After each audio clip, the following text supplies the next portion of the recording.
I'm tired of Calvinism. Why?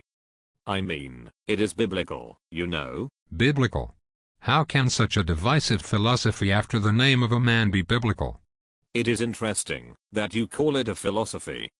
The word philosophy comes from the Greek word philosophia, which literally renders out to be the love of wisdom. And what's your point? Well, Calvinism is more accurately known as Reformed theology. It was the Remonstrants that gave it the name Calvinism and laid out the 5 points of it, even though Calvinism or Reformed theology encompasses more than just those 5 points. Well, whatever you call it, I don't want to hear about your theology. Just give me Jesus. Well, that's interesting. You want Jesus, but you don't want to learn anything about who he is? What do you mean? Well, you are throwing out a good bit of empty rhetoric, and it seems you haven't a clue what you are saying. Theology is the study of the nature of God as he has revealed himself in the scriptures. And according to John 4:24, we worship him in spirit and in truth. Well, since you seem to be a Calvinist, riddle me this. Why is it in 1 John chapter 2 verse 2 it says, "He is the propitiation for our sins, and not for ours only but also for the sins of the whole world"? You see, it says the whole world. Calvinists always say it is for the elect. Well, I do agree that it is for the elect, but I can understand why you don't come to that conclusion with your presuppositions strongly guiding your rendering of this text. We must look at the context. Okay, go on. Right. First of all, notice my mentioning of John 4.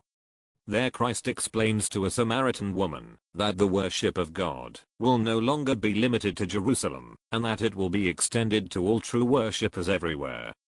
This is what John was telling his flock of Jewish believers in 1 John chapter 2.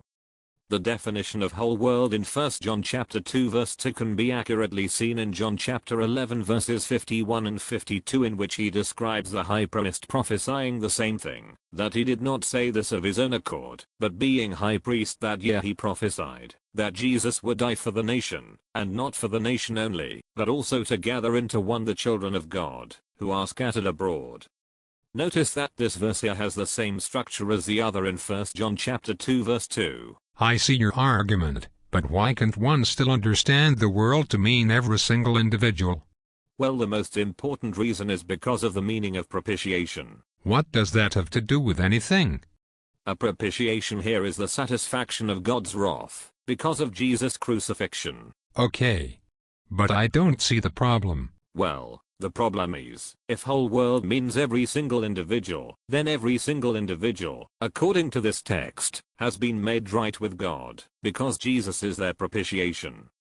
This is universalism.